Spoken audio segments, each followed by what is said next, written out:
የማቴዎስ ወንጌል ምዕራፍ 24 ከቁጥር 16 እስከ 20 ባለው ክፍል ይህንን ወንጌል ሳነበው ሁለት ክፍል ያላቸው ቃላት ሁሌ ትርጉማቸው እንዲሁ ባውቀው ላለሁ።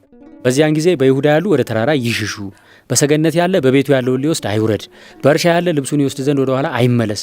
በዚያ ወራት ለርጉዞችና ለሚያጠቡ ወዮላቸው፣ ሽሽታችሁ በክረምት ወይም በሰንበት እንዳይሆን ጸልዩ የሚለው ነው። ይሄ ትርጓሜው ምንድነው? እንግዲህ አሁን ዘመኑ እንደምታውቀው የከፋ ዘመን ይመጣል። ያ ዘመን የተቀደሱ የሚረክሱበት፣ የጸደቁ የሚኮነኑበት፣ ከፍ ያሉ ዝቅ የሚሉበት ወሶበ ሐጽራ እነዛ ቀኖች በእንተ ሕሩያኒሁ ስለ ወዳጆቹ ስለ ደጋጎቹ ሲል ባያሳጥራቸው ኑሮ አንድም ሰው ከክህደት ባልተረፈ ነበር።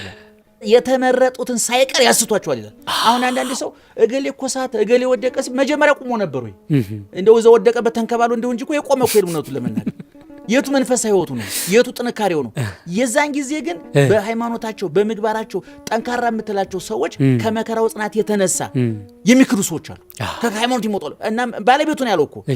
ስለዚህ በዛን ጊዜ ያ ሁሉ መከራ ሲጸናባቸው ወደ ኋላ ትመለሱ ነው። ይሄ ቀረኝ ለልብስ ብሎ ለገንዘብ ብሎ ለቁሳቁስ ብሎ ወደ ኋላ ይመለስ ነው።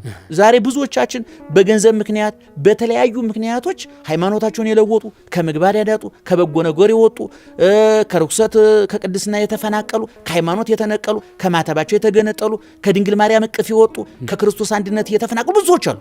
ስለዚህ ያን ጊዜ ፈተናው ይጸናልና ተራራ ከፍ ያለ ቦታ ነው፣ ቁልቁል አትውረዱ ነው። እርሻ ማለት ሃይማኖት ነው፣ ወንጌል ነው። ምክንያቱም ትመስል መንግስተ ሰማያት ነው። ወንጌል ላይ እኮ መንግስተ ሰማያት እርሻ ትመስላለች ይላል። ወንጌል ማለት እርሻ ነው። ወንጌልን ትታችሁ ወደ ኋላ ትመለሱ ነው። እምከመተል አልኩ ምድር ስብ ሁሉ ሀቤ ከፍ ብዬ በተሰቀሉ ጊዜ ሁሉን ወደ እኔ እስባለሁ ይላል። ስለዚህ እናንተ ወደ ክርስቶስ ተነጠቁ፣ አባታችን ሆይ በሰማይ የምትኖር ብላችሁ ወደ ሰማይ ልባችሁ ይሰቀል እንጂ ወደ ምድር አትውረዱ፣ ከእርሻችሁ ወደ ኋላ ትመለሱ ማለት ከወንጌል አትፈናቀሉ ማለት ነው። የጸነሱ ለርጉዞችና ለሚያጠቡ እነሱ ደግሞ እንደምታውቀው ጦርነት ለሁሉም አሰቃቂ ቢሆንም ለነፍሰ ጡሮች ለሚያጠቡ ደግሞ በጣም መከራ ነው። እንደገና ደግሞ ለመምህራን ማለት ነው።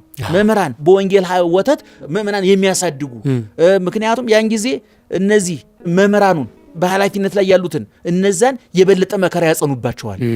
በክረምትና በሰንበት አይሁን ሽሽታችሁ ማለት ምንድን ነው? ክረምት ማለት ላይ ውሃ ታች ውሃ መከራ የሚሆንበት ጊዜ ነው። ሰንበት ደግሞ የረፍት ቀን ነው። ስለዚህ ሰርታችሁ እናርፍበታለን ባላችሁበት ቀን መከራ እንዳይመጣባችሁ፣ እፎይ ብለን እናርፍበታለን ባላችሁበት ጊዜ መከራ እንዳይመጣባችሁ። ክረምት የአበባ ጊዜ ነው፣ የፍሬ ጊዜ አይደለም።